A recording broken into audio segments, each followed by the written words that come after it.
So guys, good morning. So natay tubago na comment no gikan kang taga Iligan ni. So usa sa mga basher nato ni. So Heartilin buok. So ang iyang pangutana kay rice eater mangud ko master maulisod kayo sa ako. Ang magno rice maglabad akong ulo. So ako niagi pod ko ana. Pero una sa tanan nato ni i-greet og good morning. First time po ni siya ni comment nga kuan.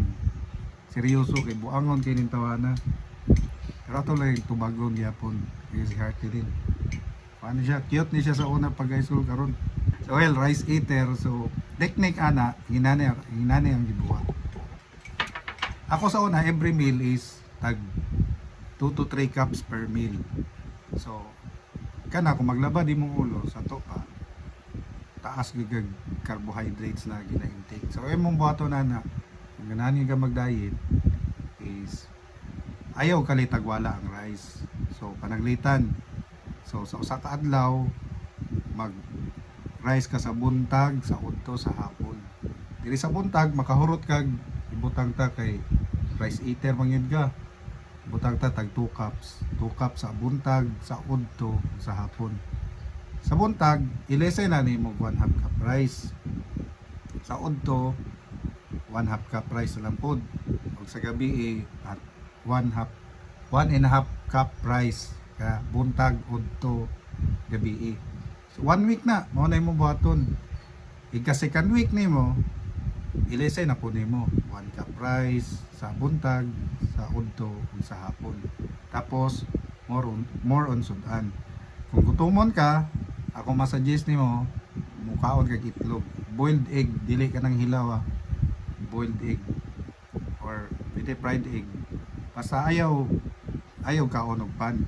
Tapos on the third week, kung kaya nimo, mag-less na pod kag rice. Half cup na lang sa buntag, half cup sa udto, half cup sa hapon. Tapos more on gulay ka, more imbis na gamay ra imong sudan, mas daghanon nimo ang imong sudan, gulay or karne, isda or manok or itlog. So imurag ikuan nimo bay nahinay nimo eliminate, ayaw kalita nga din. So una ka nako ayaw ikuan na siya, i-gradually lang kung malipong ka. So tapos sa fourth week nimo, ang technique na po nimo ana, before ka mo kaon og meals, inom kag 2 ka basong tubig. Tapos mao to half cup rice, half cup rice, half cup rice. The next week, suway imbis na kanon nimong kaunon na rice, i-replace nimo sa buntag parehas ako. Sa buntag black coffee, tapos 2 ka boiled egg. Tapos sa udto, ang imong buhaton kaon kag saging para dili mo halay imong potassium. Para dili magsakit imong tiil. Tapos sa gabi dapat makakaon na kag before 6 PM, prutas ng gihapon or gulay para sa akong ginakaon. Tapos in between na kung gutomon ka, kaon ka og itlog, tapos inom yung kag tubig daghan.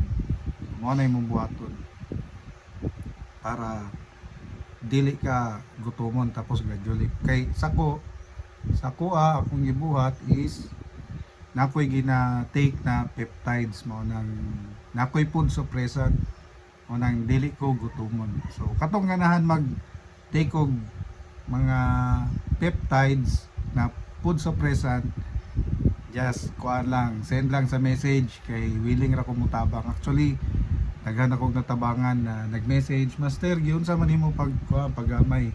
So mo to na ako'y gikuha na peptide sa ila, sila naginahinay na pud sila kawala sa timbang. So ana na siya. So karon gikan ta nag-walking and we are na kuanta sa kilos, 79 kilos sa gyapon ta. Hinahinay lang, trust the process. Na mga panahon nga dili mo ubos imong timbang pero imong lawas ni gamay. So inana gyud na siya. Okay? Rice eater, kaya mo yan.